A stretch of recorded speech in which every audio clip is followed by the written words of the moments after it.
I don't like words that hide the truth. I don't like words that conceal reality. I don't like euphemisms or euphemistic language. And American English is loaded with euphemisms because Americans have a lot of trouble dealing with reality. Americans have trouble facing the truth. So they invent a kind of a soft language to protect themselves from it. And it gets worse with every generation. For some reason, it just keeps getting worse. I'll give you an example of that. There's a condition in combat. Most people know about it. It's when a fighting person's nervous system has been stressed to its absolute peak and maximum, can't take any more input. The nervous system has either snapped or is about to snap. In the First World War, that condition was called shell shock. Simple, honest, direct language. 2 syllables, shell shock. Almost sounds like the guns themselves. That was 70 years ago. Then a whole generation went by, and the Second World War came along, and the very same combat condition was called battle fatigue. 4 syllables now. Takes a little longer to say. Doesn't seem to hurt as much. Fatigue is a nicer word than shock. Shell shock. Battle fatigue. Then we had the war in Korea, 1950. Madison Avenue was riding high by that time, and the very same combat condition was called operational exhaustion. Hey, we're up to 8 syllables now. And the humanity has been squeezed completely out of the phrase. It's totally sterile now. Operational exhaustion. Sounds like something that might happen to your car. Then, of course, came the war in Vietnam, which has only been over for about 16 or 17 years. And thanks to the lies and deceit surrounding that war, I guess it's no surprise that the very same condition was called post-traumatic stress disorder. Still 8 syllables, but we've added a hyphen. And the pain is completely buried under jargon. Post-traumatic stress disorder. I'll bet you if we'd have still been calling it shell shock, some of those Vietnam veterans might have gotten the attention they needed at the time. I'll bet you that. I'll bet you that.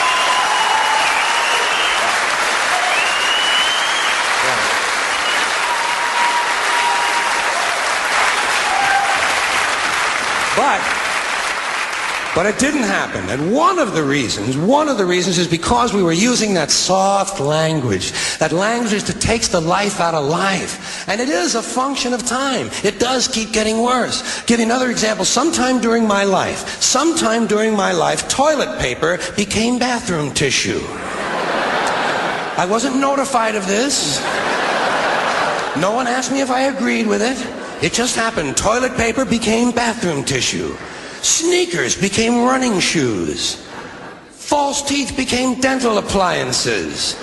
Medicine became medication. Information became directory assistance. The dump became the landfill. Car crashes became automobile accidents. Partly cloudy became partly sunny. Motels became motor lodges. House trailers became mobile homes. Used cars became previously owned transportation.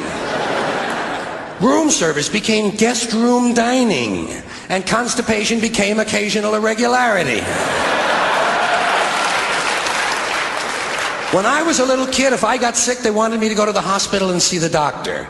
Now they want me to go to a health maintenance organization or a wellness center to consult a health care delivery professional. Poor people used to live in slums. Now the economically disadvantaged occupy substandard housing in the inner cities. And they're broke. They're broke. They don't have a negative cash flow position. They're fucking broke. Because a lot of them were fired. You know, fired. Management wanted to curtail redundancies in the human resources area. So many people are no longer viable members of the workforce.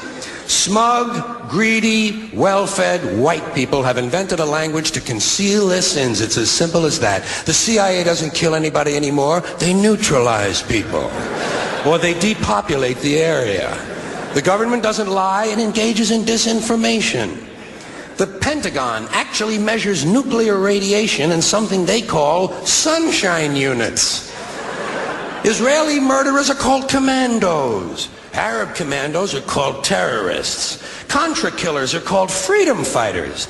Well, if crime fighters fight crime and firefighters fight fire, what do freedom fighters fight? They never mention that part of it to us, do they? Never mention that part of it.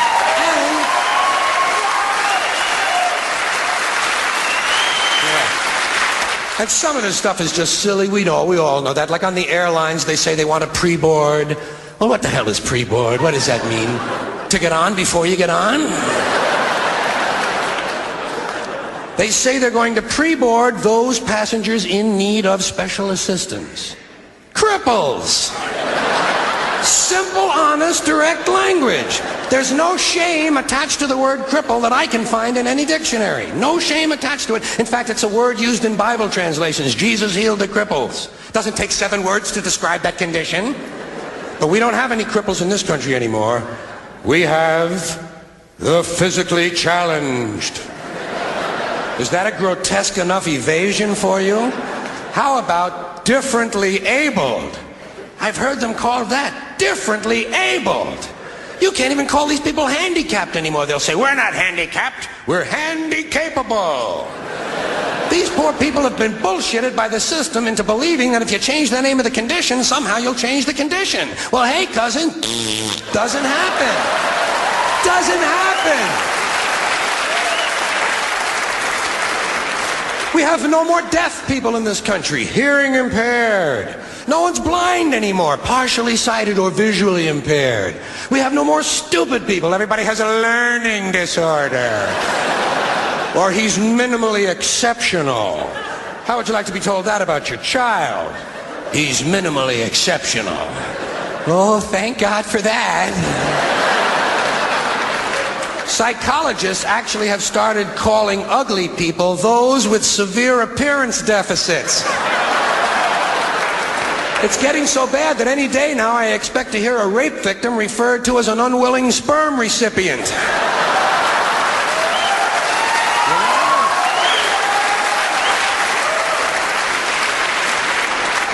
And we have no more old people in this country. No more old people. We shipped them all away, and we brought in these senior citizens.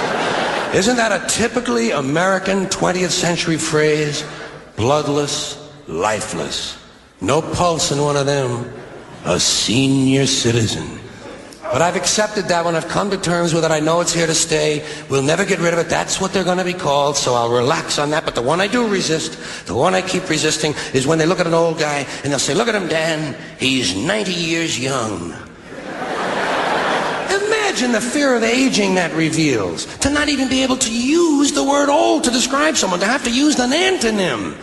And fear of aging is natural, it's universal, isn't it? We all have that. No one wants to get old, no one wants to die, but we do. So we bullshit ourselves. I started bullshitting myself when I got to my 40s. As soon as I was in my 40s, I'd look in the mirror and I'd say, well, I guess I'm getting older. Older sounds a little better than old, doesn't it? Sounds like it might even last a little longer. Bullshit, I'm getting old. And it's okay, because thanks to our fear of death in this country, I won't have to die. I'll pass away.